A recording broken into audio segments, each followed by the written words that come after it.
everybody. I'm Aminata Kalbalde, and welcome to this edition of the Ignition Hour, where we bring to you great entrepreneurs in an effort of helping you be ignited by their journeys and experiences. This game changer that is the Ignition Hour is brought to you by Craving for Development in collaboration with the 50/50 Group and ACAS, University of Sierra Leone, and is powered by Mitchcom, an internet provider that made sure that we have high-speed internet at the Ignition Hour series. That being said, I would like us to project ourselves and imagine an Africa where the driving force of our youth is courage, determination, and engagement. At the Ignition Hour, that's all what we are about, and we are just getting started. Because we have realized that in our country, we need entrepreneurs and youth that are really dedicated into changing the status quo. The topic of this afternoon's session is on sexual and reproductive health, male and female rights for information and inclusion. And it's all the more important for us to discuss that when we know that discussing sex in itself is taboo in our societies, and where we know that the sexual and reproductive health rights of our youth are not being respected at many levels. Among our midst today, we have two great activists and entrepreneurs in the field of sexual and reproductive health, who are Acela Nakayama, founder and managing director at Girls Empowered Sierra Leone, and Dr. Bindu, who is the founder and manager of Healthy Kids Initiative. Let's give a round of applause to our great speakers today. And without any further delay, please let us have the great biographies of these amazing.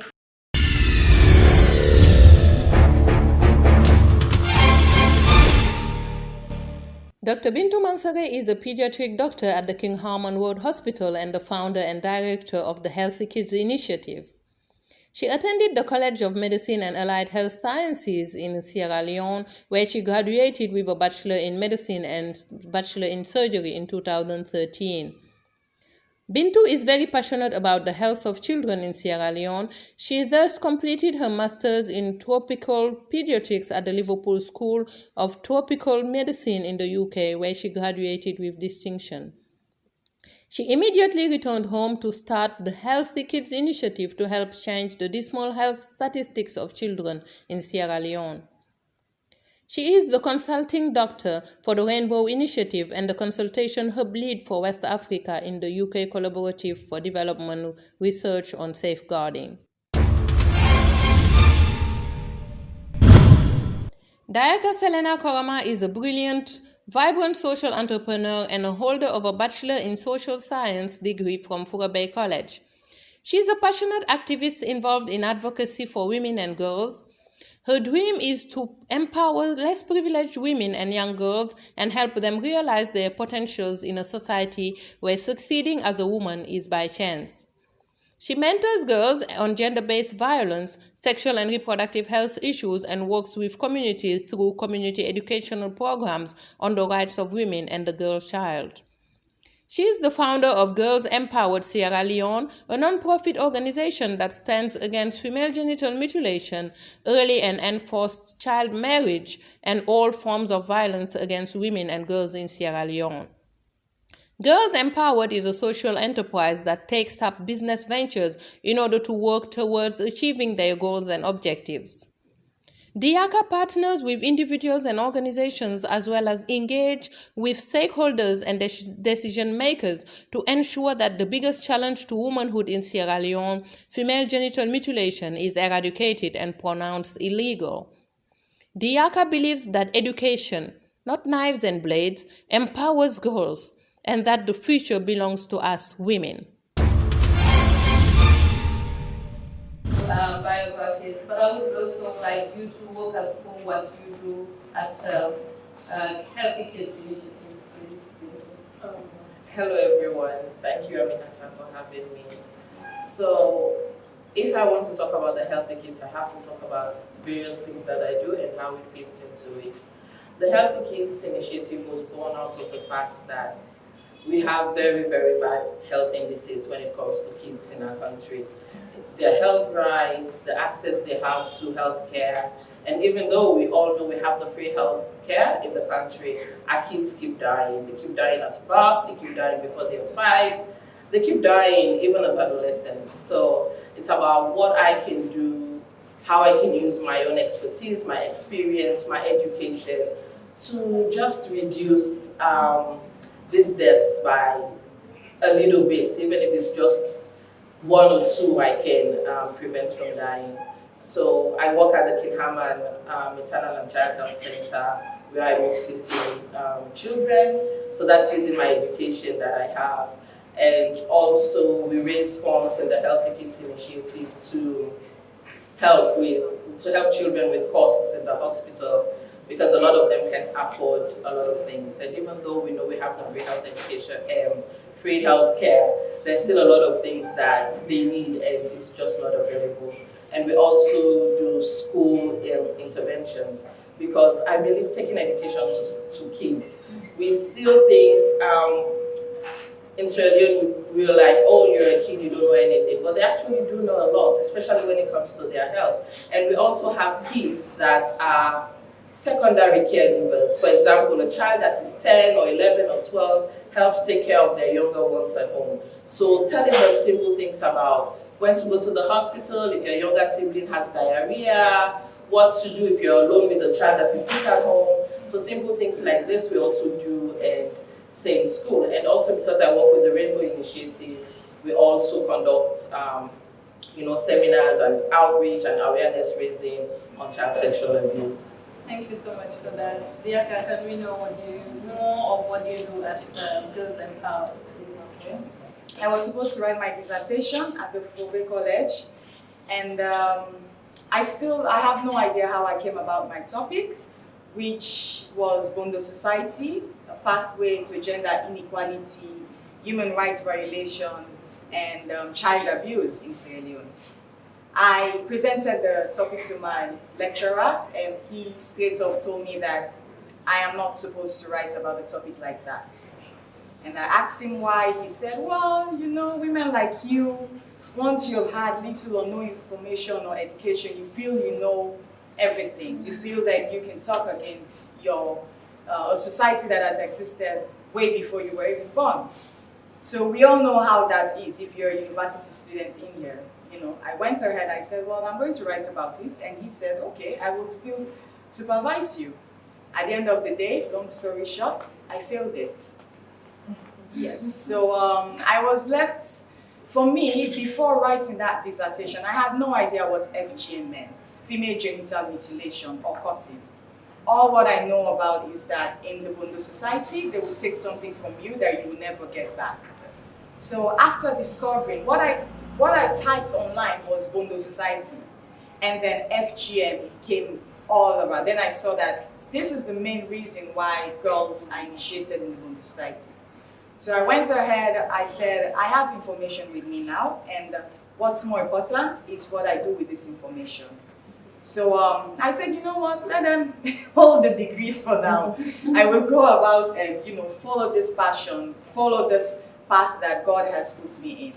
So I went ahead, did some volunteerism for different organizations that work around girls' rights and women's rights.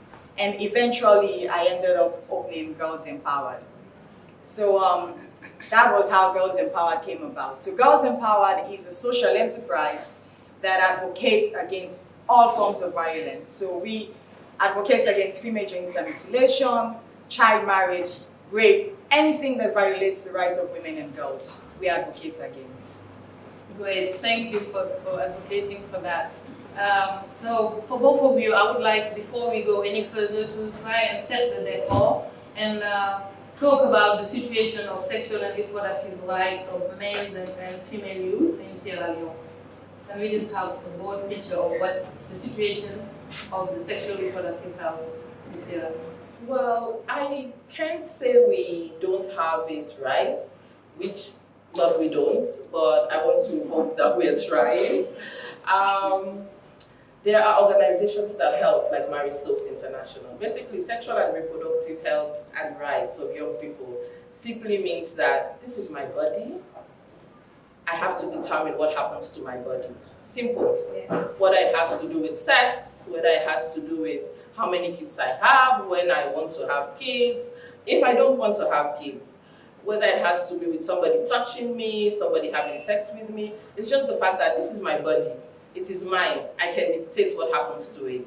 So that's what sexual and reproductive health rights means. And in Sierra Leone in particular, and Africa in general, we all know because of patriarchy, women's rights are trampled upon. Women are forced into marriage at 14, 15. That is taking away some of their rights. And we still have that happening in Sierra Leone, even though the official age is 18.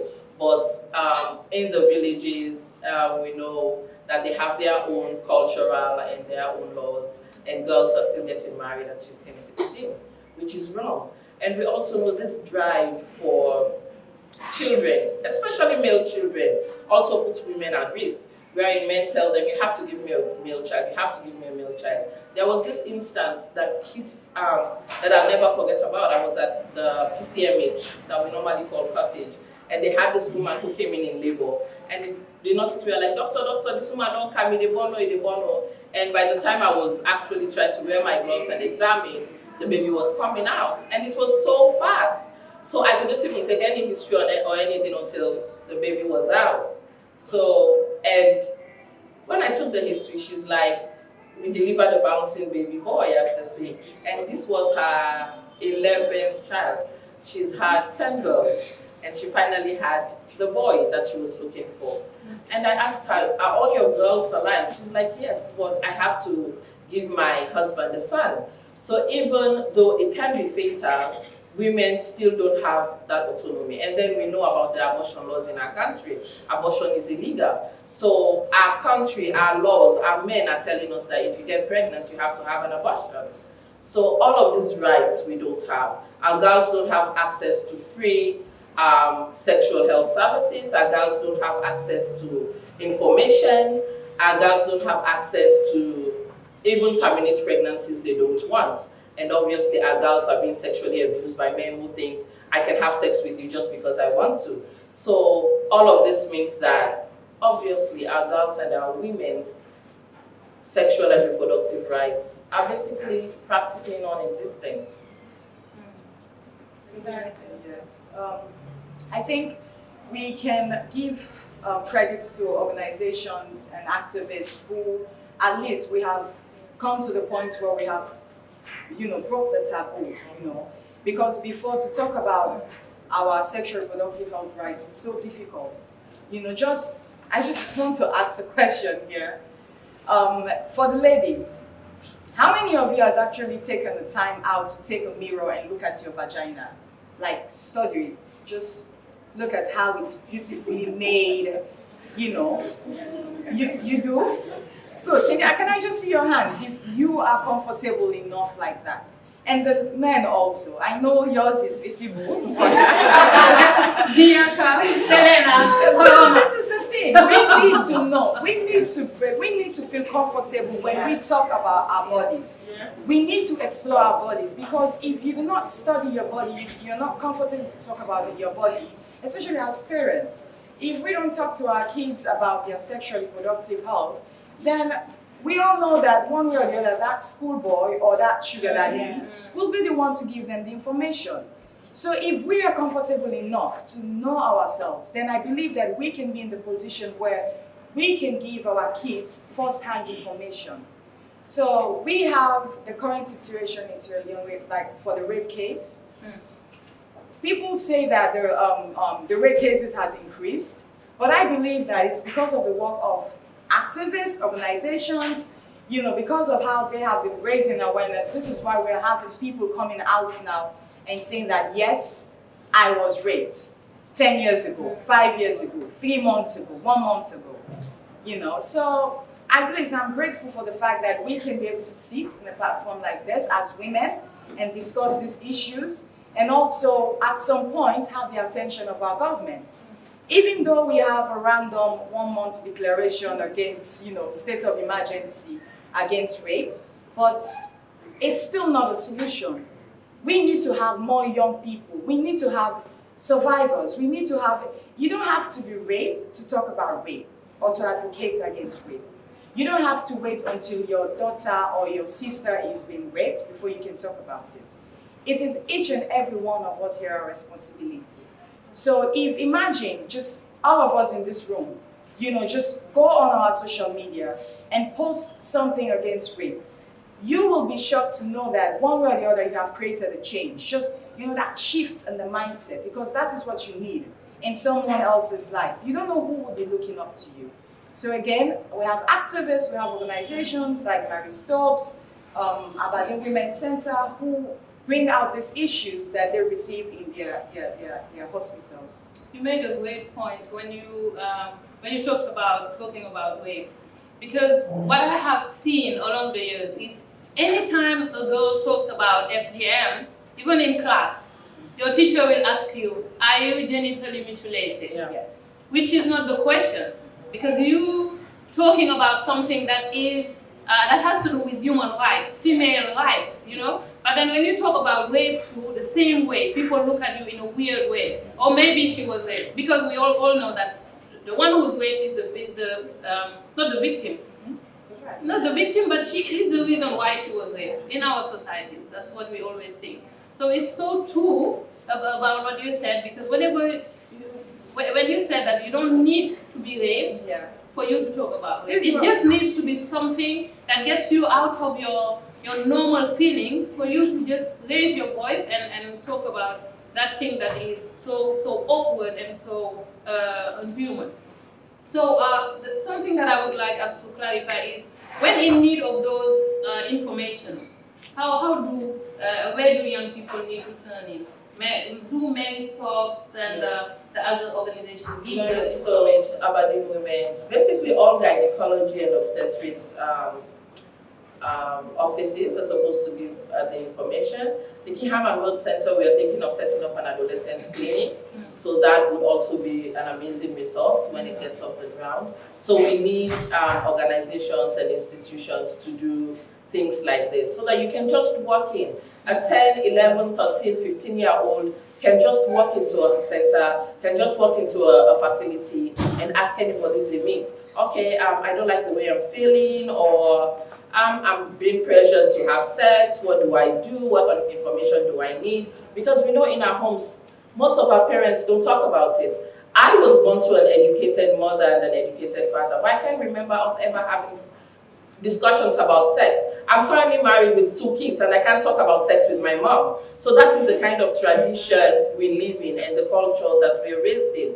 So we need these organizations, and Mary Stopes does, I know Aberdeen Women does, Dr. Olamisi is a GP, I know she also gives the services, and we're hoping a lot of government facilities also come on board. Thank you for that information. And so, UNFPA. Yes, yeah, they do. So, as you said, our youth are entitled to being able to make informed choices, including not being pregnant while at school. But then, failing to give them that information is a violation of human rights in itself. Isn't it a violation? Of course, it's a violation. It's like they deserve to have the information, and people will say, oh, their parents are supposed to talk to them about sex or about protecting themselves. But I believe it's everybody's responsibility, but the onus lies on the government to ensure that everybody in the country has access to the same information. So the easiest and the simplest way is, we believe, are the schools. Now we have the free quality education. We say everyone should go to school. So this is an amazing platform for us to give out this information. And I think the government is working on it. They're trying to get life education, which is sexual education, into schools. And we hope they roll it out by the next school year. So that would be amazing. Everyone will have this information, which is their fundamental right. If we're telling girls not to get pregnant, as soon as a girl gets pregnant, why you go get belly? You know me know for use PPA. She doesn't know. How can she know if no one tells her? So I think we're getting there. And that's why it's so important the job that organizations like UNFPA are doing. UNFPA, they are trying to work with the government to put in the comprehensive sexual education in schools. At least if we have that information out there for our young people to access to, because when let's say pregnancy, a girl will get pregnant if she doesn't know about her menstrual cycle, if she doesn't have education about her menstrual health and things like that. So this is why even in Girls Empowered, we focus on that. We make sure that we talk to our girls about their menstrual health, we give them the products that they need during their menstruation and things like that. So it's very important that, like for UNFPA, they have their global goal, which is zero unmet need for family planning, zero gender-based violence and harmful traditional practices, and zero child maternal and maternity rate. So you see, with those 3 zeros that they are focusing on, it's all about sexual reproductive health rights. If you go on their website, you will have information, and I think they work with Maristos also to provide family planning and things like that. So, yes. Yeah, so that's great. We really have now cornered the issue, and we know that they have the right to know about like how to keep from being pregnant and stuff.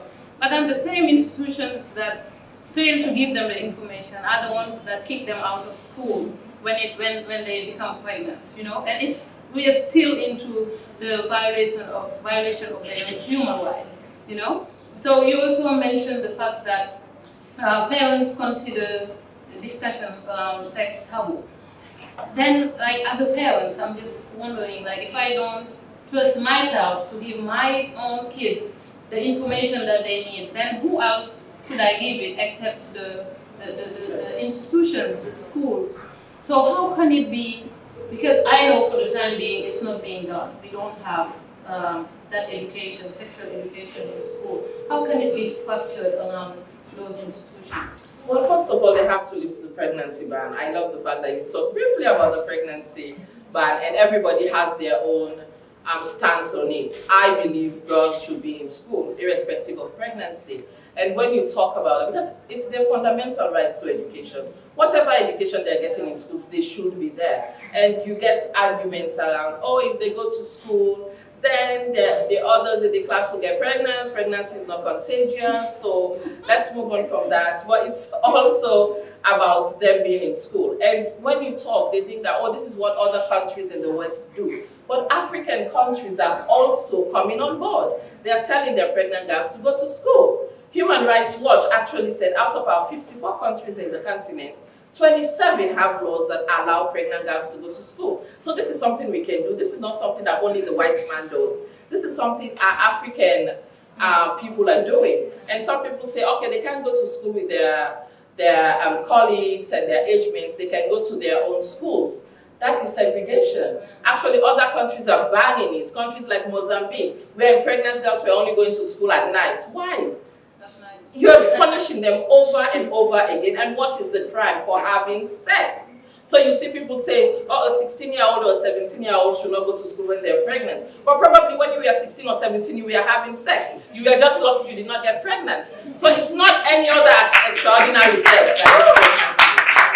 So this is another thing, again, that is happening. And we really, really hope that with the free education and whatever that is going around the country, that they put a ban on it.